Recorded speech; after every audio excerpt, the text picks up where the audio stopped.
During the 1990s and the 2000s, it was common to hear about the hole in the ozone layer, but as the years have passed, the information about it has decreased significantly. The problem with the ozone layer began with a finding made by some British scientists in 1985. They were doing experiments in the Antarctica and found that there was a huge hole in the ozone layer and that every year it was getting bigger. From that moment, lots and lots of articles were made that predicted the hole would keep expanding and that the consequences would be critical for our civilization. Between these consequences, the most important one was that with less ozone on the atmosphere, more ultraviolet light would impact on the surface of the Earth, and so that would damage our eyes and our skin. The destruction of the ozone was made by a group of components called CFCs that contained chlorine. These CFCs were emitted mostly from the industries and from some spray deodorants.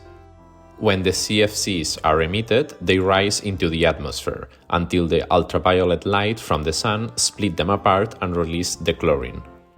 Then the chlorine, when is in contact with the ozone, steals an atom of oxygen from it and forms chlorine monoxide. That, when it's in contact with an oxygen atom, releases the oxygen and starts the process again. That is why a single atom of chlorine can cause lots of damage. The hole kept increasing in size every year, until there was a meeting held in Montreal in 1987 that decided that all production of CFCs was to stop. The protocol was signed by 196 states, making it one of the most supported agreements of all history. This protocol eliminated the emissions made by the industry, and the CFCs in the deodorants were replaced by hydrocarbons that are not dangerous to the ozone. Then the velocity on which the hole increased began to slow down, eventually reaching its peak in the 2000s, and since then the hole began to decrease in size.